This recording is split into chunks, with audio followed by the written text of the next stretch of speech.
Welcome sa Philippine Island Weather Update. Lagi ninyong kasama sa balitang panahon ngayon.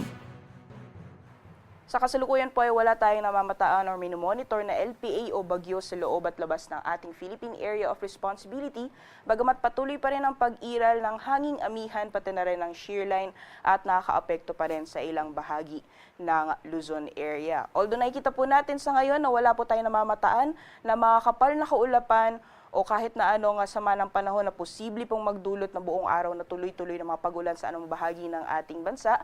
Kaya asahan po natin ang generally fair weather conditions ang iiral sa malaking bahagi po ng ating kapuluan ngayong araw. Although possible mamayang gabi ay patuloy po or possible po na maunti-unting makakaramdaman ulit yung epekto nitong shear line, lalong-lalo na sa silangang bahagi ng Southern Luzon area, dyan po sa may Bicol region, pati na rin possible sa may eastern section ng Visayas. So mamayang gabi, maaaring makakaranas po tayo ng mga pagulan dulot po ng shear line dyan po sa mga nabanggit na lugar. At sa mga susunod na araw ay wala pa rin tayong namamataan na LPA or bagyo na posible pong makakapekto sa anuang bahagi po ng ating bansa. Kaya asahan po natin na magpapatuloy yung generally fair weather conditions o maaliwalas sa panahon sa malaking bahagi po ng ating kapuluan hanggang sa mga susunod na araw. So magiging lagay naman po ng panahon ngayong araw dito sa Luzon. Kung nakita po natin sa ating latest satellite image, yung northeast monsoon ay patuloy pong nakakaapekto or umiiral sa bahagi po ng northern at central zone area. Dahil po sa hanging amihan ay asahan po natin yung maulap na kalangitan at mga light to moderate naman na mga pagulan sa Cagayan Valley, ngayon din sa Cordillera Administrative Region, pati na rin sa Aurora. Meanwhile, yung shear naman po ay posible ding magdulot ng mga kalat-kalat mga pagulan sa may bahagi naman ng Quezon Province. Sa nalalaming bahagi naman po ng Luzon, dito po sa Ilocos Region, gayon din sa nalalaming bahagi ng Central Luzon as well as dito po sa Metro Manila, magiging maaliwalas po yung panahon natin ngayong araw, liban na lamang yung mga posibilidad ng mga mahinang mga pagulan o mga pag-ambon. At sa nalalabing bahagi ng Luzon, dyan po sa Calabarzon, Mimaropa, as well as sa area po ng Bicol Region, possible pa rin po yung mga isolated na thunderstorms o mga panandalian o bigla ang malalakas na buhos ng ulan.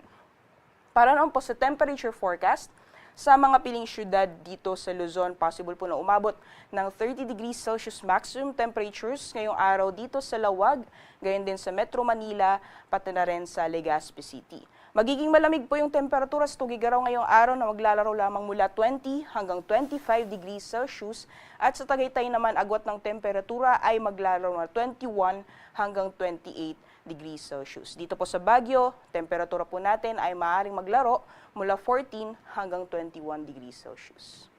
So magiging lagay naman po ng panahon sa nalalabing bahagi ng ating bansa dito po sa Palawan, Visayas, pati na rin po sa Mindanao, ay wala po tayong inaasahan na buong araw na tuloy-tuloy ng mga pag-ulan. So asahan po natin yung generally fair weather din po, mainit pagdating ng tanghali, at may mga posibilidad pa rin po ng mga panandalian o mga biglaang buhos ng ulan dulot po ng mga localized thunderstorms, especially po pagdating sa hapon o sa gabi. Temperature forecast naman po para sa mga piling syudad sa Palawan, dyan po sa Kalayaan Islands, maglalaro mula 23 hanggang 30 degrees Celsius at 31 degrees Celsius maximum temperatures naman ngayong araw dito sa Puerto Princesa. Sa mga piling syudad naman sa Visayas or over Visayas area, yung temperatures po natin for Iloilo at Cebu, maximum temperatures maaaring umabot ng 30 degrees Celsius at 31 degrees Celsius naman para sa Tacloban. Dito naman po sa Mindanao, dito sa Zamboanga, gayon din sa Metro Davao, yung temperatura po natin maaaring umabot ng 32 degrees Celsius maximum temperatures at yung agwat namang temperatura ngayong araw sa Cagayan de Oro ay maaaring maglaro mula 24 hanggang 30 degrees Celsius. Sa kalagayan naman po ng ating karagatan, patuloy pa rin po nakataas ang babala sa matataas na mga pag-alon or gale warning sa hilagang dagat baybayin ng Northern Luzon, dyan po sa mga dagat baybayin ng Batanes, Babuyan Islands, pati na rin po sa northern coast ng Ilocos Norte. So delikado pa rin pong pumalaot, lalong-lalo na po sa ating mga kababayan na may mga malit na sakyang pandagat.